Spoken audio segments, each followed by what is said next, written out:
Selamat malam para pelanggan Bude Yanti yang hobinya memakan bakso rasa sirsak di warung kebanggaan. Saat ini Pak Yanto akan melanjutkan sebuah cerita tentang perjalanan cucu Monton yakni Xiao Yan. Saat ini kembali diperlihatkan kelompok Xiao Yan yang pada akhirnya telah berhasil memusnahkan seluruh sekte iblis Yimou. Lalu akhirnya semua orang pun segera kembali menuju ke klan Xiao. Kemudian setelah pertempuran ini semua orang pun kembali ke tempatnya masing-masing untuk memulihkan diri. Sementara itu Babang Tamfan Xiao Yan yang sudah lama tidak bertemu dengan Xiao Qi pun memutuskan untuk berjalan-jalan mencari seblak ceker dan cilok. Lalu setelah cukup lama berjalan mereka pun melepas rindu. Kemudian setelah memadu kasih mereka pun berbincang-bincang santai di tengah kelemahan. Lalu pada saat ini Xiao Yan tiba-tiba teringat sesuatu dan seolah-olah kilatan petir melintas di benaknya. Saat ini sesosok segera muncul semakin jelas di benaknya dan pikiran masa lalu ini sepertinya telah terulang kembali. Tentu sosok yang muncul di benak Xiao Yan ini sepertinya masih bersandar di batu nisan makam surgawi.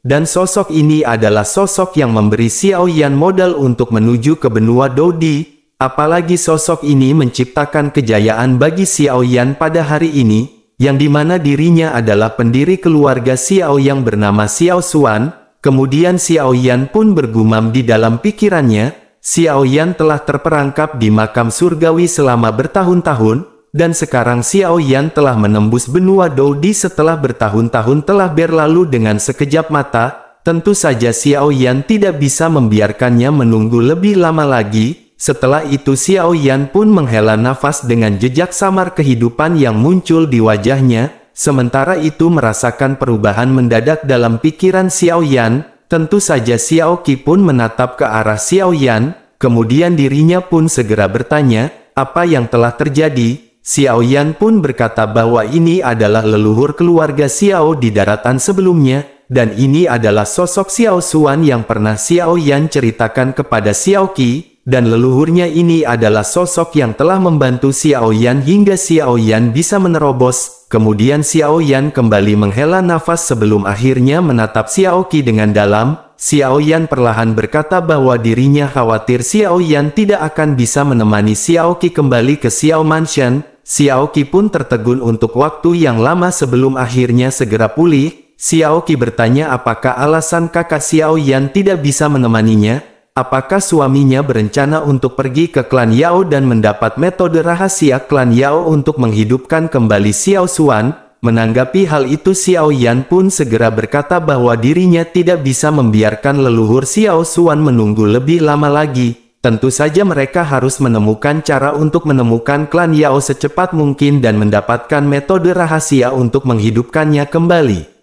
Mendengar hal tersebut Xiao Qi pun menghela nafas dengan lembut dan berkata bahwa Xiao Qi akan selalu mendukung keputusan suaminya. Karena suaminya telah membuat keputusan maka Xiao Qi akan menunggunya kembali di Xiao Mansion.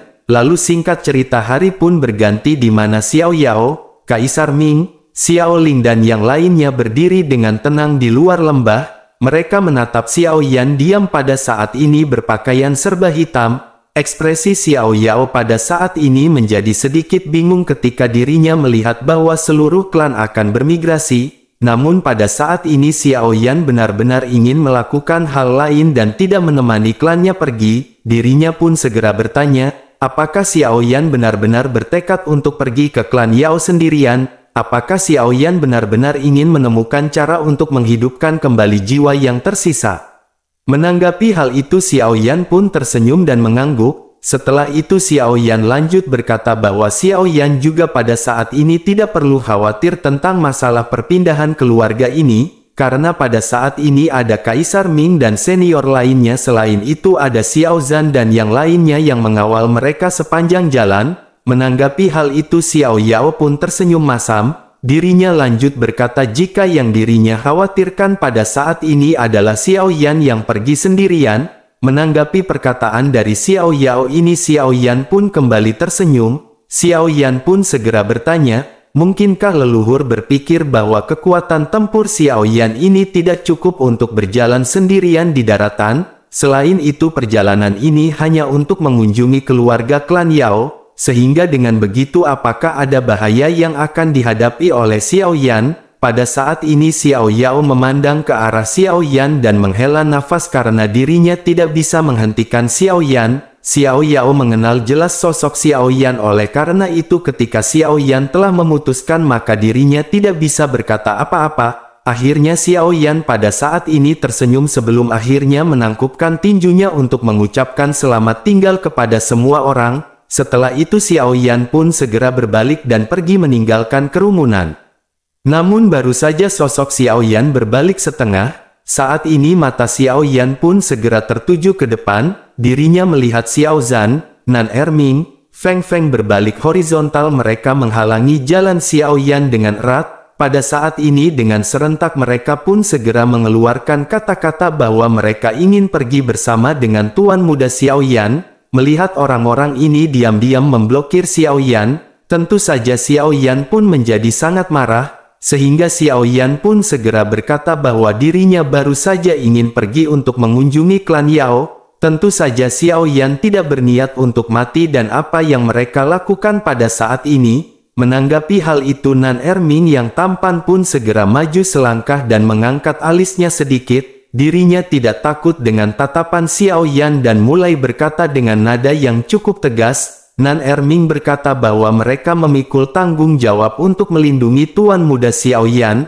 Oleh karena itu mereka akan ikut pergi ke sana ketika Tuan Muda Xiao Yan pergi. Menanggapi hal itu Xiao Yan pun mengerutkan keningnya dengan wajah yang sedikit tidak senang. Xiao Yan berkata bahwa tugas mereka yang paling mendesak adalah mengawal keluarga Xiao ke Xiao Mansion, apalagi klan Xiao merupakan fondasi keluarga Xiao-nya dan tidak boleh ada kecelakaan yang terjadi. Setelah mereka kembali ke Xiao Mansion maka mereka masih harus membantu Zenny untuk mengintegrasikan pasukan sekutu klan Xiao. Tentu saja ada ratusan ribu orang dan hal ini benar-benar tidak dapat dilakukan dalam waktu setengah hari. Selain itu mereka juga harus membantu Le Shaolong yang pada saat ini sedang meningkatkan kekuatan tempur dari Xiao Mansion. Mendengar penjelasan dari Xiao Yan ini Nan Erming dan yang lainnya sedikit menunjukkan rasa malu. Mereka benar-benar mempermalukan mereka dalam menghadapi tanggung jawab dan misi yang diberikan Xiao Yan. Akhirnya Nan Erming pun segera berkata bahwa mereka tidak bisa menjelaskan semua ini kepada Zenny dan Le Shaolong ketika kembali. Xiao Yan pun segera berkata hal apakah yang tidak bisa dijelaskan pada saat ini, katakan yang sebenarnya kepada Zenny dan Le Shaolong dan beritahu bahwa itu adalah perintah dari Xiao Yan. Akhirnya Nan Erming dan yang lainnya pada saat ini hanya bisa terdiam. Melihat semua orang yang terdiam Xiao Yan pun akhirnya segera pergi meninggalkan semuanya. Setelah beberapa hari Xiao Yan pergi, pasukan koalisi dari klan Xiao juga telah berangkat ke Xiao Mansion. Sementara itu di sisi lain di sebuah istana di mana ada api berkobar dan aroma obat yang menyebar, kemudian sebuah pesan segera terdengar yang memberitahukan bahwa Xiao Yan telah meninggalkan klan Xiao sendirian dan pergi ke barat laut. Lalu informasi itu menyebutkan bahwa Xiao Yan berada di level tahap akhir bintang keempat. Pada saat yang sama di sebuah kuil yang dikelilingi oleh kabut hitam dari genangan darah, sebuah tangan kurus segera mengeluarkan pesan. Setelah membaca isi pesan yang menginformasikan Xiao Yan telah pergi, saat ini ada sebuah tawa pun seketika terdengar, lalu sosok yang baru saja tertawa segera memerintahkan anggotanya untuk melakukan rencana mereka, karena hanya Dou di bintang 4 maka akan sangat mudah untuk dihancurkan. Dirinya benar-benar akan mematahkan lengan King Haoran dengan membunuh Xiao Yan.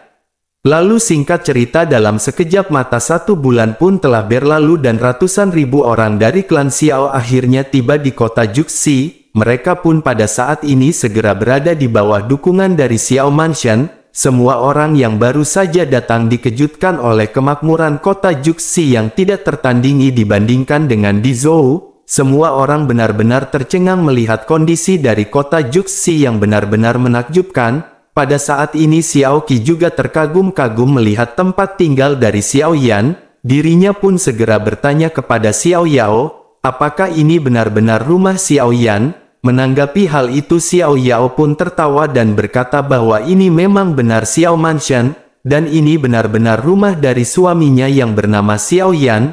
Bersamaan dengan itu sebuah tawa dan suara yang familiar segera terdengar dari kejauhan. Saat ini ada sosok kekar King Haoran seketika muncul di depan semua orang diikuti oleh Zenni, King Mu'er dan Le Shaolong. Mereka segera menyambut semua orang yang baru saja datang dari klan Xiao. Pada saat ini meskipun King Haoran dengan sengaja menekan auranya namun tekanan dari atas telah meresap untuk waktu yang lama. Tentu saja tekanan dari King Haoran ini pun seketika membuat semua orang sedikit engah-engah. Kemudian Yao Meng dan yang lainnya belum pernah melihat Kaisar Iblis sebelumnya dan hati mereka seketika merasa tegang.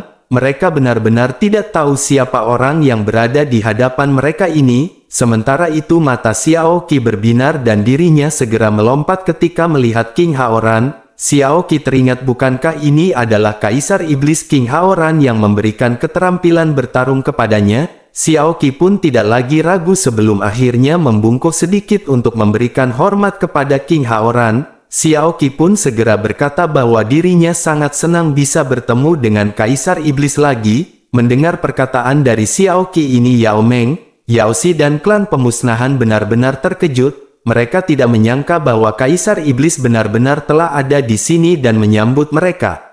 Lalu sementara itu King Haoran pada saat ini tersenyum dan berkata bahwa mereka adalah anggota dari klan Xiao. Mereka benar-benar telah berada di rumah ketika mereka berada di Xiao Mansion. Setelah itu dirinya pun segera memanggil Zenni dan King Mu'er untuk mendekat. Sementara itu Xiao Yao pada saat ini mengangguk ke arah King Haoran sebelum akhirnya segera melangkah maju. Dirinya pun akhirnya segera berkata, izinkan dirinya memperkenalkannya kepada semua orang. Xiao Yao pun memperkenalkan Zenni, King Mu'er, dan Le Shaolong satu persatu. Setelah itu Xiao Yao kembali memperkenalkan Xiao Li, Xiao Long dan yang lainnya kepada King Haoran dan semua orang. Setelah perkenalan ini Zenni pun segera mengungkapkan senyuman dan mulai berbicara. Zenni berkata tampaknya para leluhur telah mengintegrasikan semua kekuatan besar dan kecil di Dizhou kali ini, dan ini merupakan kegembiraan yang benar-benar sangat luar biasa. Lalu akhirnya mereka pun berbincang-bincang basa-basi busuk. Setelah itu Zenni mengajak para tetua ke sebuah aula. Setelah semuanya berkumpul Zenni lanjut berkata bahwa semua yang datang ke sini adalah anggota inti dari klan Xiao, dan ini adalah rumah masa depan semua orang. Oleh karena itu mereka tidak selalu menahan diri dan anggap saja seperti rumah sendiri. Setelah berbicara Zenni pun melambaikan tangan ke Xiao Qi dan meminta Xiao Qi untuk datang dan duduk di sini. Xiao Qi pun mengangkat kepalanya dan menyadari bahwa keramahan Zenni ini membuat Xiao Qi merasakan keintiman di hatinya.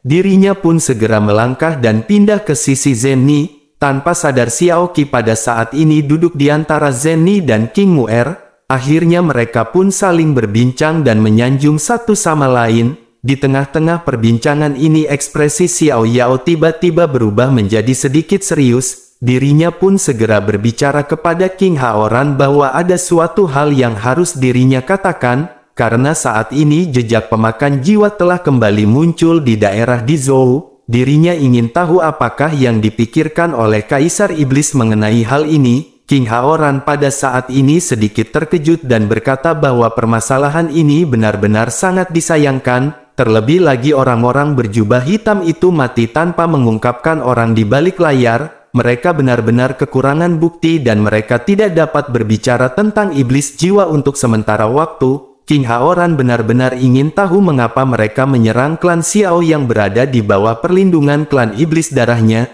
Apakah pada saat ini mereka menantang ataukah mereka memiliki rencana lain?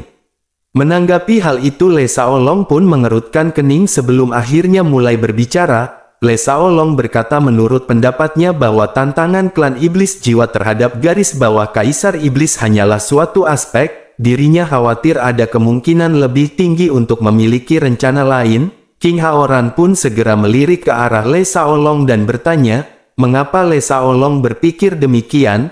Le Shaolong pun mengangguk ringan dan mulai menganalisis. Le Shaolong pun menjelaskan bahwa untuk mengepung dan memusnahkan klan Xiao yang terkait erat dengan Kaisar Iblis mereka hanya mengirim Dou di bintang 4 dan bintang 5. Selain itu mereka tidak mengambil langkah selanjutnya setelah kegagalan. bahkan migrasi dari klan Xiao berjalan tanpa halangan. Dengan begitu maka dapat dilihat bahwa klan iblis jiwa tidak benar-benar ingin membuat marah Kaisar Iblis. Oleh karena itu Le Shaolong pada saat ini memiliki firasat bahwa kemungkinan mereka memiliki rencana lain yang relatif lebih tinggi. Dan tampaknya pada saat ini Tuan Muda Xiao Yan sedang berada dalam masalah.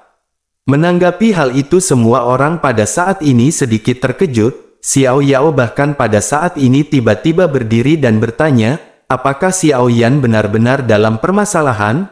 Karena ini benar-benar salahnya karena dirinya telah membiarkan Xiao Yan pergi sendirian.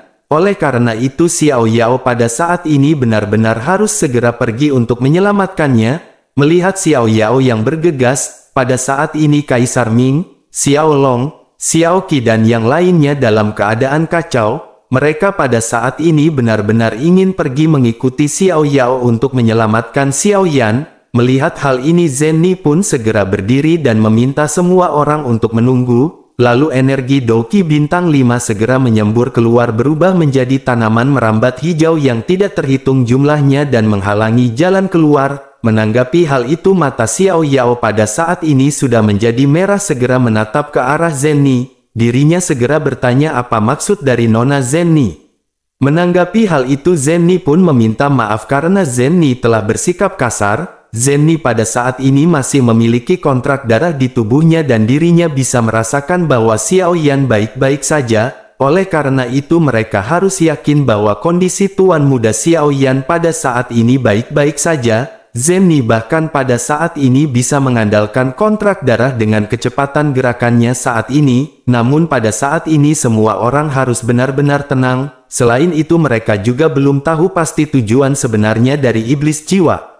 Menanggapi perkataan Zenni ini Le Shaolong juga pada saat ini menepuk bahu Xiao Zhan dan mulai berbicara. Le Shaolong berkata mulai saat ini mereka tidak boleh bermain-main di masa depan, karena mereka harus benar-benar mengetahui dan menemukan niat asli dari klan iblis jiwa. Setelah menemukan tujuannya barulah mereka bisa membuat keputusan. Setelah memastikan bahwa Xiao Yan saat ini baik-baik saja Xiao Yao pun seketika menjadi lebih tenang. Dirinya tersenyum malu dan menggosok kepalanya. Dirinya pun menghela nafas sebelum akhirnya berkata bahwa dirinya benar-benar terlalu khawatir kepada Xiao Yan. Lalu jika begitu permasalahannya apa yang harus mereka lakukan pada saat ini? Menanggapi hal itu Zenni pun berkata agar semua orang tidak perlu khawatir. Dirinya memiliki satu-satunya cara untuk pergi sekarang. Le Shaolong, Nan Erming, dan Feng Feng akan mengatur ulang pasukan klan Xiao dan mengundang leluhur dan Kaisar Ming untuk menunggu pasukan. Hal itu dikarenakan pada saat ini pelatihan Dou di tingkat tinggi tidak boleh dilewatkan. Hal ini karena terkait dengan landasan klan Xiao dan ini adalah prioritas utama bagi Xiao Yan. Oleh karena itu mereka tidak bisa mengabaikan memperkuat tenaga untuk mencegah klan iblis jiwa datang. Sementara itu Zenni akan memimpin Ziying dan Xiao Zhan untuk merasakan perubahan dalam kontrak darah dan bersiaga kapan saja. Selain itu meskipun Tuan Muda Xiao Yan merupakan Dou di bintang 4, akan tetapi kekuatan tempurnya yang sebenarnya setinggi Dou di bintang 5. Bahkan tidak banyak orang yang mengetahui kekuatan tempur Xiao Yan yang sebenarnya.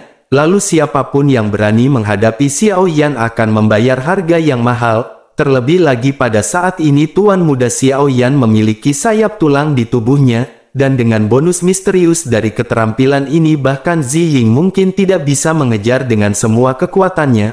Oleh karena itu semua orang pada saat ini benar-benar tidak perlu khawatir. Mendengar perkataan dari Zenni ini tentu saja tidak hanya menghilangkan kekhawatiran semua orang, bahkan hal ini juga membuat King Haoran pada saat ini merasakan ketenangan dengan cepat. Lalu akhirnya semua orang pun kembali duduk dan mereka segera menenangkan pemikiran masing-masing. Sementara itu di sisi lain sosok Xiao Yan pada saat ini telah berdiri di sebuah pegunungan di Dizhou. Lalu Xiao Yan pun melihat sekeliling menembus ke kejauhan melalui awan dan kabut. Kemudian pandangan Xiao Yan tertuju pada pegunungan hijau yang membatasi cakrawala dan Xiao Yan pun segera bergumam. Hanya dengan melintasi gunung Lingfeng maka Xiao Yan telah menghitung batas dari Dizhou, dan bagian depan dari pegunungan ini seharusnya adalah Hangduan, Tentu tempat ini benar-benar terkenal dengan medannya yang begitu rumit. Setelah melewati hutan ini, Xiao Yan akan berhenti sejenak karena lokasi dari klan Yao ini benar-benar terlalu jauh. Selain itu, pada saat ini Xiao Yan sepertinya harus beristirahat terlebih dahulu. Namun Xiao Yan sedikit lelah setelah menyelamatkan klan Xiao siang dan malam dan bergegas ke klan Yao pada saat ini, sehingga Xiao Yan pun segera duduk sebelum akhirnya ngerebah di atas batu. Lalu Xiao Yan menatap ke atas di mana gunung ini benar-benar diselimuti awan dan kabut. Saat ini suasana hati Xiao Yan dalam keadaan yang santai, justru ada 4 sosok putih yang tiba-tiba muncul di atas batu. Meskipun begitu wajah mereka tidak dapat terlihat jelas di bawah awan dan kabut, akan tetapi seluruh tubuh mereka ditutupi dengan pakaian putih, sehingga seolah-olah mereka pada saat ini menjadi satu dengan kabut yang naik di atas langit. Bersama dengan pria berbaju putih ini muncul kabut pun menjadi lebih tebal. Lalu Xiao Yan yang sedang beristirahat di atas batu besar tiba-tiba merasakan niat membunuh yang datang, sehingga pupil Xiao Yan tiba-tiba berkontraksi dan dirinya segera menginjak permukaan batu dengan kaki kanannya. Kemudian Doki bintang 4 segera melonjak dengan seketika dan tubuhnya segera mundur. Bersama dengan itu angin telapak tangan yang kuat segera turun mengguncang batu. Lalu 4 niat membunuh yang sangat dingin pada saat ini segera mengunci Xiao Yan. Kemudian pemikiran membingungkan di benak Xiao Yan saat ini seketika terlintas. Sebelumnya sempat berpikir secara mendalam, tubuhnya di udara tidak berhenti sama sekali. Lalu kaki Xiao Yan saling menginjak dan berbalik di udara dan cahaya pisau yang terang segera melewati Xiao Yan. Tentu Xiao Yan mengambil nafas dalam-dalam dan Xiao Yan menggunakan keterampilan gerakannya dan menghilang dari cahaya pedang. Setelah itu sosoknya pun langsung mendarat lebih dari 10 meter sebelum akhirnya menatap dingin pada 4 pria berpakaian putih yang gagal.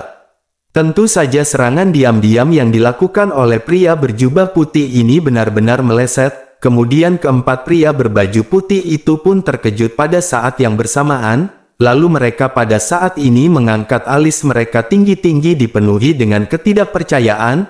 Mereka tidak dapat memahami mengapa Xiao Yan yang hanya bintang 4 Dou di tahap akhir dapat lolos dari serangan gabungan ini. Tentu saja mereka benar-benar tercengang karena gabungan serangan ini merupakan gabungan serangan dari 4 Dou di bintang 5 tahap awal. Sementara itu Xiao Yan pada saat ini segera membalik telapak tangannya dan memegang pedang besar miliknya. Xiao Yan pun segera bertanya, siapakah orang-orang ini? Xiao Yan tidak memiliki permasalahan dengan mereka dan mengapa mereka ingin membunuh Xiao Yan. Pada saat ini api surgawi biru abu-abuan segera menyebar di sepanjang pedang berat Xiao Yan. Tentu api ini membakar pedang sehingga menimbulkan suara yang bergerak. Lalu kekuatan luar biasa ini jatuh di mata keempat pria berbaju putih. Namun pada saat ini ejekan terlintas di mata mereka berempat melihat ke arah Xiao Yan. Mereka menyadari tidak peduli metode apapun yang digunakan oleh Xiao Yan untuk melarikan diri dari serangan bersama keempatnya.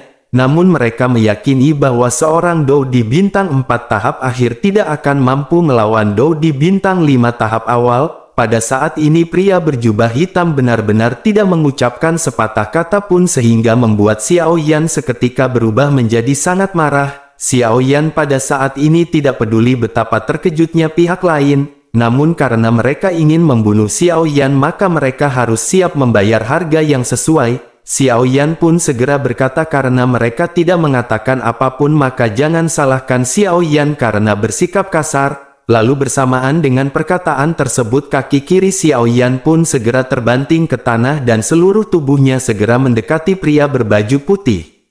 Sementara itu di sisi lain salah seorang pria segera berkata bahwa itu hanya kekuatan kasar. Jika Xiao Yan ingin menyerahkan kuali dewa di tubuh Xiao Yan dan formula pil yang melintasi benua Dodi, maka Xiao Yan tidak akan menderita luka yang terlalu fatal. Seketika kata-kata dari pria berbaju putih itu pun mengejutkan Xiao Yan dan menyebabkan kegemparan di hatinya. Meskipun bukan rahasia lagi bahwa Xiao Yan memiliki formula alkemis terbaik di benua Dodi, namun hanya ada sedikit orang yang mengetahui tentang kuali Yan Mou. Bahkan benar-benar hanya ada sedikit orang yang dapat mengenali kuali tersebut. akan tetapi pada saat ini pria berpakaian putih itu mengatakan bahwa kuali Yan Mou ini adalah kuali dewa, sehingga dengan begitu maka Xiao Yan berpikir bahwa keempat pria berpakaian putih ini pasti mengenali kuali Yan Mou dengan cukup baik, dan satu-satunya penjelasan yang Xiao Yan pahami pada saat ini adalah pasti ada seseorang alkemis di antara pihak lain. Selain itu pasti orang ini juga seorang alkemis yang sangat terkenal di dalam sejarah.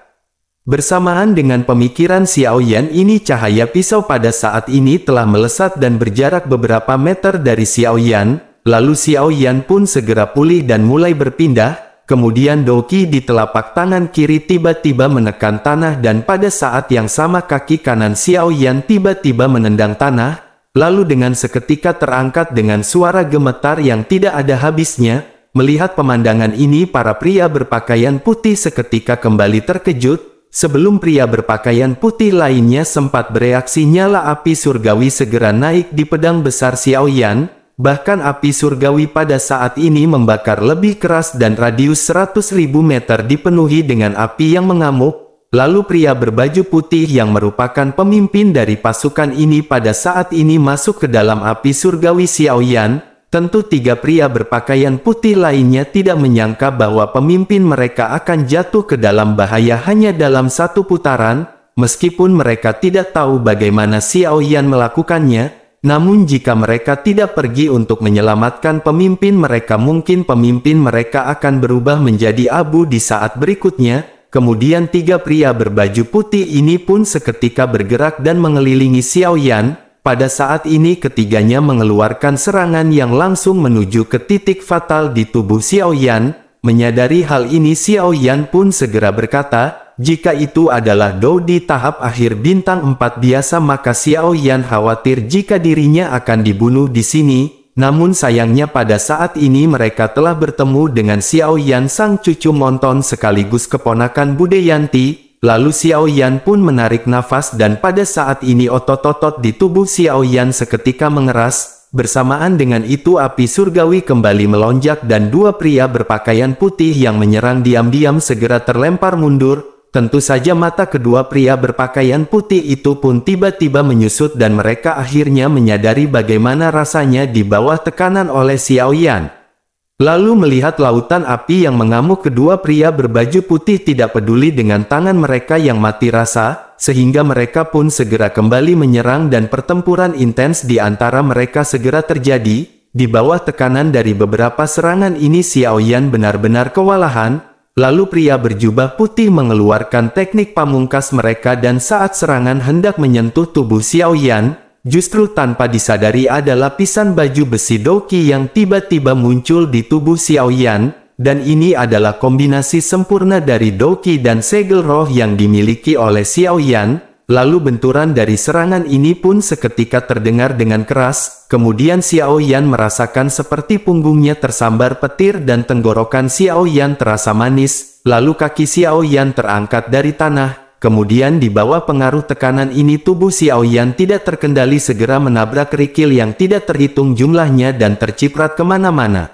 Sementara itu situasi dari kedua pria berpakaian putih di lautan api bahkan lebih memalukan daripada situasi Xiao Yan. Setelah benturan dengan api surgawi ini mereka berdua benar-benar telah dipukul dengan keras hampir tidak ada tulang di tubuh mereka yang tidak pada tempatnya dan mereka benar-benar roboh di tanah. Xiao Yan pun memuntahkan seteguk pasir yang menempel di mulutnya dan dokinya pada saat ini sedikit bergetar. Xiao Yan bergumam bahwa kekuatan gabungan dari dua Dou di bintang 5 ini benar-benar luar biasa. Namun pada saat ini Xiao Yan masih dapat dikatakan beruntung karena Xiao Yan hanya terluka sedikit di kulit. Setelah itu Xiao Yan memegang pedang berat miliknya dengan kedua tangan hanya dengan erat-erat. Xiao Yan menyipitkan matanya sedikit menatap dua orang pria berbaju putih yang tersisa, sementara itu di sisi lain dua orang pria berjubah putih yang tersisa saling memandang dengan keterkejutan. Tentu saja perasaan ini benar-benar tidak bisa disembunyikan di mata mereka, karena kekuatan Xiao Yan ini benar-benar jauh melampaui harapan mereka dan Xiao Yan sama sekali tidak dapat dianggap sebagai Dou di bintang 4 biasa. seketika kilatan tekad pun melintas di pupil keduanya dan api biru yang mengamuk segera keluar dari tubuh mereka. Saat ini mereka segera berkata bahwa lawan mereka kali ini benar-benar licik, karena kekuatannya jauh melebihi informasi yang telah mereka dapatkan. Oleh karena itu mereka harus melakukan yang terbaik pada saat ini. Bersamaan dengan perkataan tersebut yang terjatuh api segera melonjak dari dalam tubuh mereka. Lalu aura mereka berdua pun terus meningkat seiring dengan mereka yang melangkah mendekat ke arah Xiao Yan. Pada saat ini di atas tanah batu biru yang keras menjadi hangus di bawah jejak kaki mereka. Kemudian mata Xiao Yan pun menyusut dengan cepat setelah Xiao Yan melihat api surgawi ini. Xiao Yan sedikit terkejut setelah melihat api surgawi yang bisa dipadatkan. Xiao Yan secara alami menyadari bahwa kekuatan api surgawi memang mengerikan, dan jika api surgawi ini masih bisa memadat maka kekuatannya akan lebih besar lagi. Menghadapi dua dou di bintang 5 dengan kekuatan api surgawi tentu saja akan sangat sulit untuk mengatakan siapa yang akan memenangkan pertempuran ini, sehingga mata Xiao Yan pada saat ini menjadi semakin khawatir menatap ke arah keduanya karena bau-baunya keduanya akan berbisik untuk pinjam dulu 100 lur.